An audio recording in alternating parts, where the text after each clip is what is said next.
Bonjour à tous, bienvenue à ce webinaire PopLab. Donc, comme prévu, on a enregistré ce webinaire pour que vous puissiez le voir à distance quand vous le souhaitez. Donc, on va rapidement rentrer dans la présentation de PopLab. Je vais vous partager l'écran et puis avec Alexandre, on va donc faire un tour du propriétaire de PopLab et ensuite construire un cours ensemble.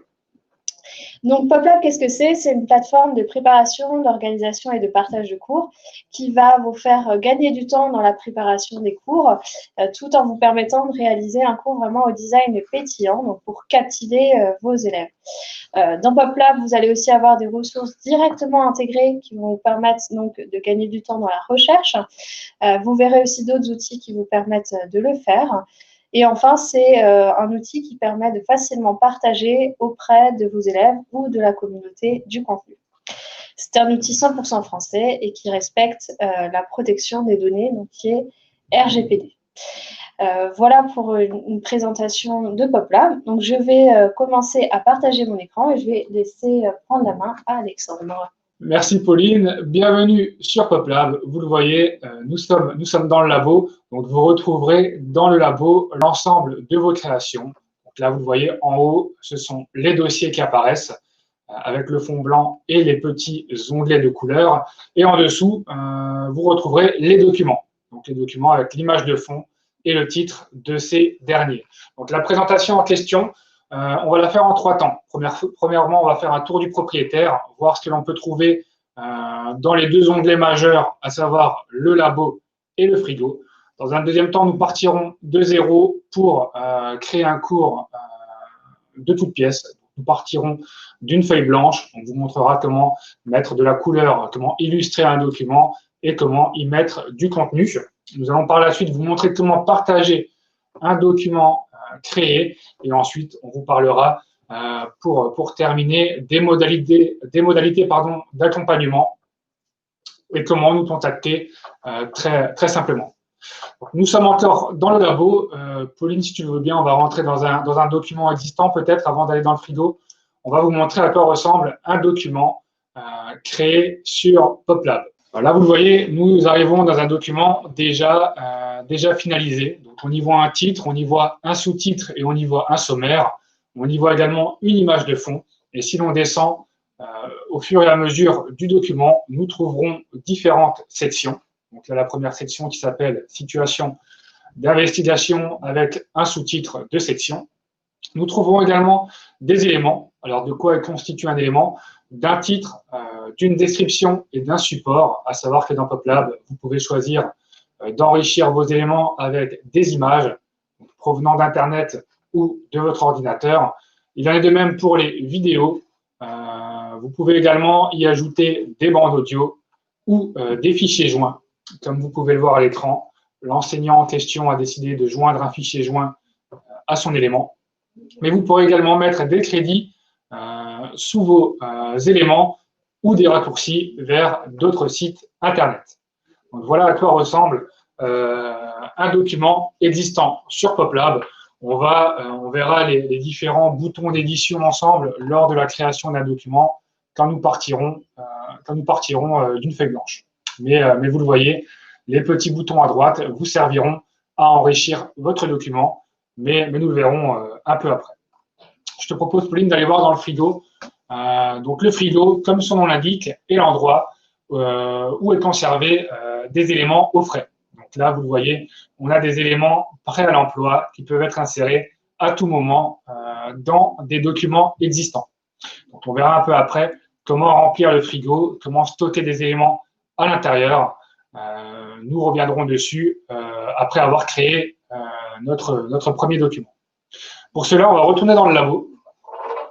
Et pour créer notre premier document, vous le voyez en haut à droite de notre page, nous avons 2 boutons. Le premier bouton, c'est la création d'un document, donc d'une page. Le deuxième est la création d'un dossier. Donc ça, on reviendra dessus un peu par après. Dans un premier temps, nous souhaitons simplement partir d'une feuille blanche, commencer un document de zéro. Et pour cela, je laisse Pauline cliquer sur « Créer le document » et prendre la main pour vous montrer comment cela fonctionne. Donc, comme vous le voyez, À partir du moment où je rentre dans la création de mon document, on va tout de suite avoir la fenêtre d'édition qui s'ouvre et on va vraiment me dire ce que je dois faire pour créer ce document. Donc là, en l'occurrence, on va me demander d'y mettre un titre. Donc, je vous propose de faire un cours sur la guerre froide. Je peux y mettre une description de troisième et je peux choisir d'y importer une image de fond qui va permettre de personnaliser le document. Donc là, pour choisir une image de fond, je vais choisir import via fichier. Et dans mes fichiers, si j'ai déjà enregistré auparavant l'image, je peux la sélectionner, ouvrir, et vous voyez qu'elle se met automatiquement en image de fond de mon document. Pas besoin d'un recadré, PopLab le fait pour vous, donc ça vous permet vraiment d'avoir une base pour votre document. Et vous pouvez ensuite choisir une couleur de fond en fonction des couleurs que nous proposons ici ou en personnalisant, en allant un petit peu plus loin par les codes X qui sont ici. Là, je vais décider de choisir de le laisser en fond blanc. Donc là, nous avons un document qui a été créé. Maintenant, on va l'organiser. Pour l'organiser, on va y rajouter des sections. Donc, des sections, comment on les rajoute? En fait, vous allez utiliser les boutons d'édition qui se trouvent sur la droite. Donc là, je vais ajouter une section. Comme pour le document, on me demande d'y intégrer un titre et une description de mon choix. Donc là, je vais faire par exemple cours du 14 septembre. Je décide de ne pas y mettre de description. Donc vous voyez que la section se met automatiquement dans mon document. Et je peux ajouter ici aussi une nouvelle section, par exemple, pour aller plus loin. Mes deux sections se mettent donc en place dans PopLab. Donc j'ai organisé mon document. Hop, je vais juste réactualiser pour que vous voyez bien. Et ici, dans le sommaire, on voit bien que les deux sections se retrouvent en haut. Ensuite, donc pour y rajouter du contenu, puisque là on a organisé, je vais pouvoir cliquer à plusieurs endroits sur un bouton de rajout d'éléments. Donc soit j'utilise le bouton jaune ici, copier un élément, ou encore une fois, j'utilise la barre d'édition de droite et je clique sur copier un élément ici. Là, je vais cliquer sur copier un élément en partant du milieu. Donc, quand je pop un élément, on va avoir la fenêtre d'édition de l'élément qui s'ouvre. Encore une fois, je peux y mettre un titre, une description, et je vais choisir ensuite le format que je souhaite. Donc là, on va prendre l'exemple de la conférence de Yalta. Et là, en l'occurrence, je vais choisir d'y mettre une image. Donc, je choisis le bouton image et je vais faire un import via fichier. Je pourrais faire un import via URL, on va vous le montrer avec un exemple de vidéo. Donc, import via fichier, j'avais déjà enregistré une image que je trouve pertinente pour mon cours et je vais directement l'intégrer dans l'élément précédemment créé. Et là, vous voyez que l'élément se met directement ici avec l'image et le titre qui correspond à ce que je souhaite partager à mes élèves. Ensuite, ce qu'on va faire, c'est qu'on va rajouter une vidéo sur cet élément. Donc, par exemple, vous êtes allé sur YouTube, vous avez trouvé une vidéo qui vous semble pertinente pour vos élèves et que vous souhaitez rajouter à ce contenu. Donc là, on va faire l'exercice ensemble. On va aller sur YouTube. Je tape ce que je souhaite rechercher. Donc là, par exemple, le mur de Berlin. J'arrive sur une vidéo que je souhaite utiliser pour mon cours. Donc, ce que je vais faire tout simplement, c'est copier l'URL. Et ensuite, ce que je vais vouloir faire, c'est coller cette URL dans un élément PopLab. Donc, comment je fais? Je retourne dans PopLab. Et là, je peux cliquer sur un bouton plus, encore une fois, là où je le souhaite. Là, je vais choisir celui-ci.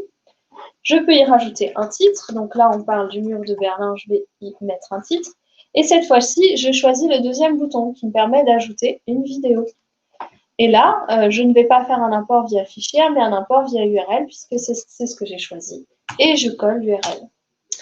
Et là, vous voyez qu'automatiquement, la vidéo va se mettre dans votre élément PopLab. Ce qui est intéressant aussi avec les vidéos dans PopLab, c'est que vous n'aurez ni publicité, ni suggestion en fin de vidéo d'aller voir d'autres vidéos. Donc, c'est vraiment pertinent quand vous allez l'utiliser avec vos élèves, puisqu'ils n'auront pas de bruit extérieur. Ils ne visualiseront que ce que vous souhaitez partager. Je peux revenir sur un élément, par exemple, et rajouter du contenu supplémentaire. Si là, par exemple, je choisir de rajouter un fichier joint, je peux tout à fait le faire en important un fichier qui fait partie de mes documents, là en PDF. Et vous voyez qu'il va se mettre dans l'élément. Et donc, quand vous partagerez le document, les élèves pourront télécharger ce fichier. Donc, voilà comment on a rajouté du contenu à partir de cours déjà existants, de contenu que vous aviez déjà prévu de mettre dans votre cours. Je vais laisser Alexandre expliquer maintenant comment on peut rajouter d'autres ressources dans PopLab. Alors effectivement, il existe une autre manière de compléter votre cours, une manière complémentaire de compléter votre cours fait sur PopLab en utilisant l'onglet Frigo. Vous le voyez, c'est le deuxième onglet sur lequel clique Pauline et l'on retrouvera dans le Frigo différents éléments prêts à l'emploi que nous stockons et que nous pourrons envoyer dans un document lorsqu'il sera pertinent de le faire. Il y a deux manières d'enrichir ce Frigo. La première est d'utiliser le Web Clipper. Vous le voyez, c'est la petite extension au navigateur Internet sur lequel Pauline clique. Vous le voyez, donc on pourra, grâce à ce Web Clipper, faire de la curation de contenu sur Internet, donc capturer le contenu qui nous intéresse en économisant plusieurs étapes telles que l'enregistrement de l'image, le recadrage, le fait d'y ajouter manuellement un titre, des crédits, la réimportation sur une plateforme, et j'en passe. On va faire l'exemple ensemble tout de suite. Et simplement, la deuxième manière de faire, on y viendra dessus ensuite, c'est d'utiliser le moteur de recherche. Mais nous allons d'abord vous faire la démonstration du Web Clipper. Donc pour cela, Pauline va sur Internet, sur un site lambda. Donc là, on reste dans le thème de la guerre froide. Nous allons aller sur un site qui traite le sujet, encore une fois, du mur de Berlin. On va rechercher du contenu qui nous intéresse pour pouvoir l'enregistrer grâce au Web Clipper et l'importer dans notre Frigo. Donc là, vous voyez, on est sur une page Internet et nous allons capturer du contenu qui nous intéresse sur cette page.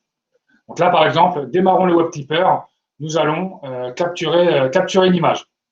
Donc, il suffit de cliquer sur le troisième bouton qui est capturer l'image, de démarrer la capture, et à partir de là, vous voyez que l'intégralité de l'écran se grise. Cependant, lorsque je passe avec ma souris sur les éléments qui peuvent être capturés, ces derniers apparaissent en surbrillance. Là, on a décidé de capturer l'image, vous le voyez, dès que Pauline navigue sur une image, cette dernière apparaît en surbrillance.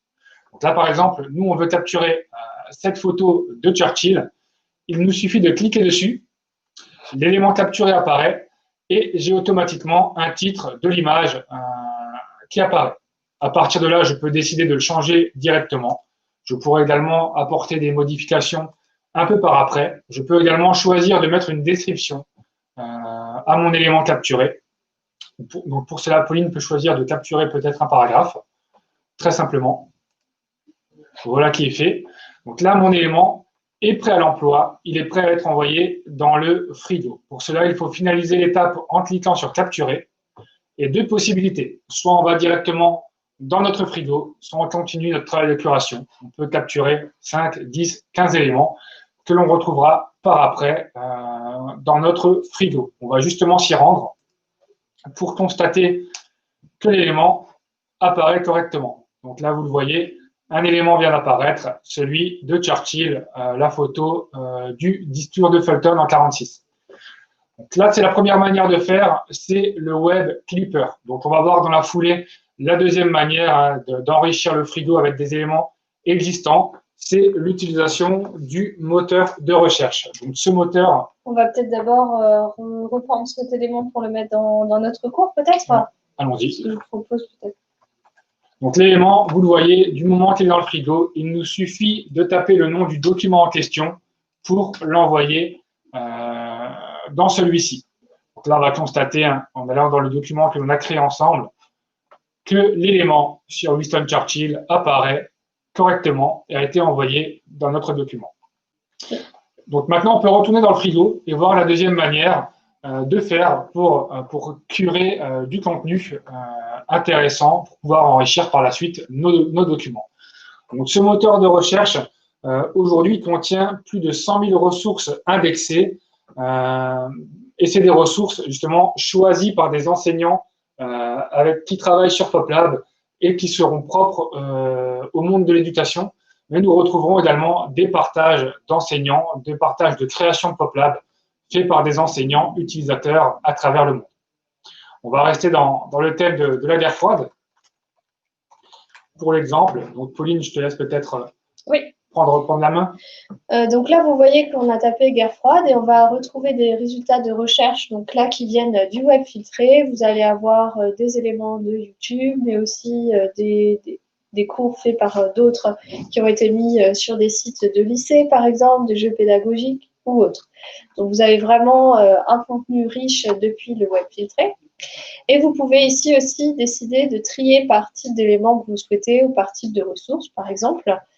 Mais on va surtout s'intéresser à un tri, donc, qui est le tri des documents sur PopLab. Donc, en fait, l'intérêt, c'est que les documents que vous voyez ici qui apparaissent, c'est ceux qui ont été faits par des enseignants utilisateurs de PopLab et qui ont choisi de contribuer, en fait, à l'enrichissement des cours des autres enseignants en partageant à la communauté leur contenu. Donc, PopLab a 1 an d'existence. Donc, on fête à peine notre premier anniversaire.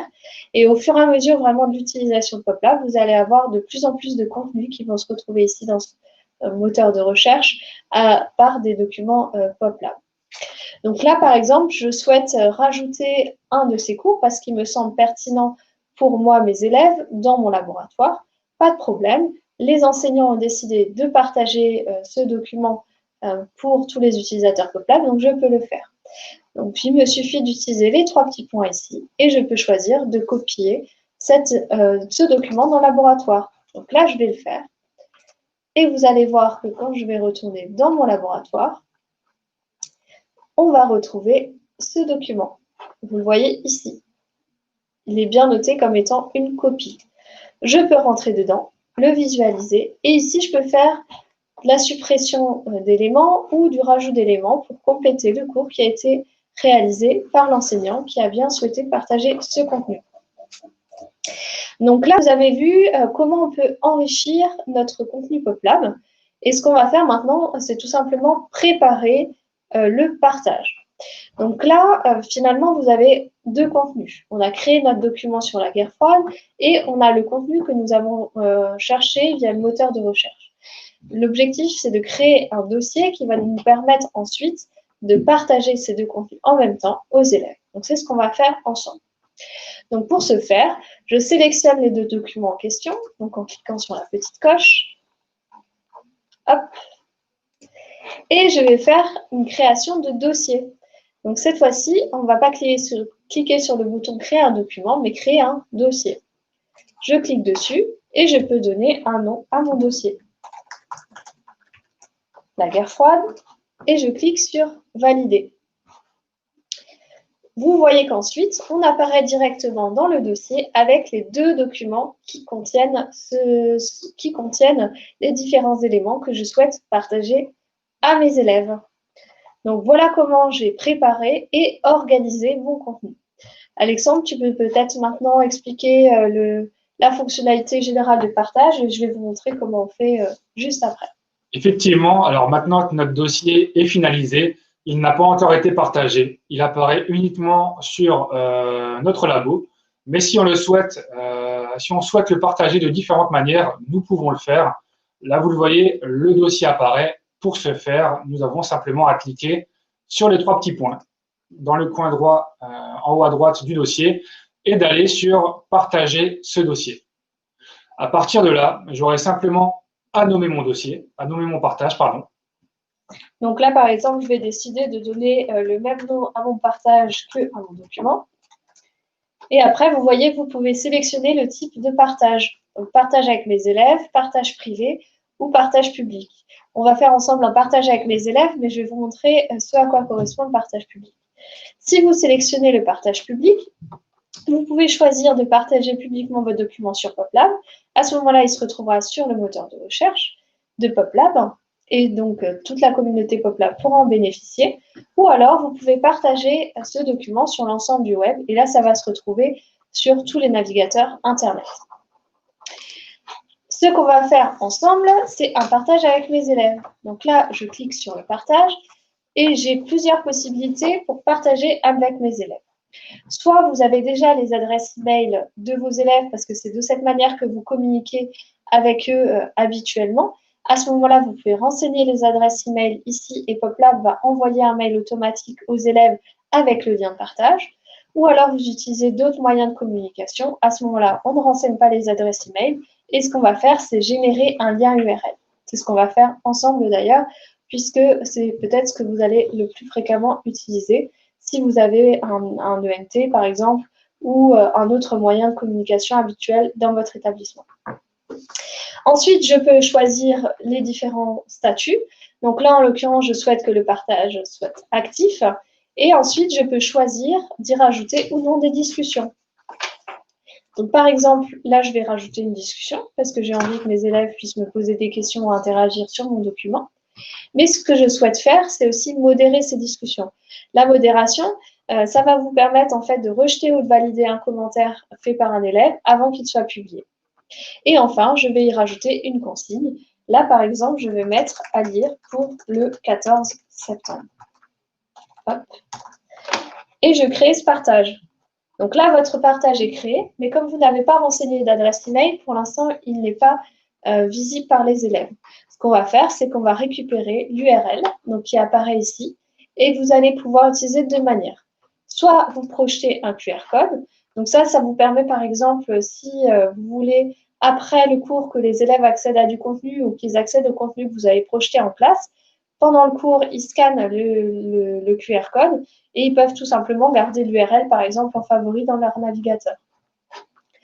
Ou alors, vous copiez l'URL et vous l'intégrez dans votre ONT ou dans un autre moyen de communication. Et donc, c'est ce qu'on va faire là maintenant. On va se mettre dans la peau d'un élève. Donc, un élève reçoit ce lien, il clique dessus et il arrive donc sur le navigateur. Qu'est-ce qu'il se voit à ce moment-là? Il voit en fait le dossier que vous avez partagé, la consigne que vous avez proposée, et il peut naviguer dans les différents documents. À la différence de vous, ils n'auront pas accès aux éléments d'édition, puisque vous êtes propriétaire de votre document, c'est vous qui éditez le document. Eux, ils ne peuvent faire que visualiser et jouer les vidéos. Si par exemple, je rentre dans le document que vous avez fait sur la guerre froide, ils peuvent sans problème lancer la vidéo et y accéder. Donc voilà comment on peut faire un partage qui peut vous permettre donc d'envoyer des contenus à vos élèves avant la classe ou après la classe, par exemple. Et enfin, on va vous terminer par vous présenter une fonctionnalité aussi finalement de présentation, puisque PopLab peut tout à fait aussi être utilisé dans un cadre d'une projection en classe, que ce soit à distance ou en présentiel. Donc là, je reviens sur le document La guerre froide que nous avons fait ensemble et je vais cliquer sur « Lancer le diaporama ». Donc, c'est encore un des boutons sur la barre de droite qui va vous permettre de transformer votre document qui était un document de préparation ou de partage avant ou après la classe en un vrai document de présentation. Donc là, vous voyez que automatiquement, l'élément s'est mis à la dimension qui va bien pour une projection. Je peux même être encore plus grand en utilisant le plein écran. Et je peux ensuite naviguer avec les différentes flèches pour aller aux slides suivantes. Je peux utiliser aussi le petit raccourci. Hop, par exemple, pour aller sur la vidéo du mur de Berlin, et je peux la jouer ici. Et elle apparaîtra donc en grand écran quand vous projetez en classe. Donc voilà, on vous a donc présenté avec Alexandre aujourd'hui comment construire un cours, comment le compléter à partir du web clipper et du moteur de recherche, comment organiser vos dossiers et vos documents, et enfin, comment le partager. Vous avez vu que c'est très très simple d'utilisation et que en quelques clics, vous allez pouvoir créer un cours vraiment avec un design pétillant qui va captiver vos élèves et que vous allez pouvoir partager avec eux aussi bien en distanciel qu'en présentiel. Alexandre, tu veux peut-être parler du coup des modalités d'accompagnement? Parce que même si PopLab est très simple d'utilisation, vous avez sans doute des questions, des suggestions à nous faire. Effectivement, vous verrez que la plateforme est vraiment très simple à prendre en main. Cependant, nous restons disponibles pour échanger avec vous. Vous le voyez en bas à droite de l'écran, un bouton apparaît. En utilisant ce bouton, vous pouvez à tout moment nous envoyer vos messages. Donc, si vous avez le moindre blocage, le moindre problème, Si vous avez également des suggestions à nous apporter, comme Pauline l'a dit, PopLab est un outil qui a 1 an. Donc, nous sommes à votre écoute pour pouvoir co-construire le PopLab de demain avec vous. Donc, n'hésitez pas à nous envoyer un message. Vous le voyez, il faut utiliser le bouton sur lequel clique Pauline. Et à partir de là, nous serons là pour vous répondre de 8h à 18h. Et la réponse sera toujours apportée par un humain. Donc, nous n'avons pas de système de réponse automatique. Ce sont nos conseillers qui vous répondent dans les meilleurs délais. Nous vous remercions par avance de nous faire des retours. Ça nous permettra vraiment de penser au PopLab de demain avec vous. Et en complément effectivement de ce chat qui vous permet d'échanger avec nous, nous avons une chaîne YouTube dans laquelle vous allez pouvoir retrouver des vidéos tutoriels qui présentent vraiment dans le détail chaque fonctionnalité. On a aussi des webinaires, donc toutes les semaines, nous organisons des webinaires de formation comme celui-ci. Quand nous lançons des nouveautés, nous organisons également des webinaires qui présentent ces nouveautés. Et enfin, nous avons lancé depuis peu un blog PopLab qui vous permet de retrouver aussi bien ces vidéos tutoriels que des témoignages, que des articles de fond pour aller un petit peu plus loin dans l'utilisation de PopLab et l'utilisation plus large du numérique en classe. Voilà, je pense qu'on a fait le tour de la présentation. Merci à tous d'avoir assisté à cette présentation et surtout, n'hésitez pas à nous recontacter dès que vous avez besoin de notre aide ou pour toutes vos suggestions. Merci beaucoup. Merci, à bientôt. À bientôt.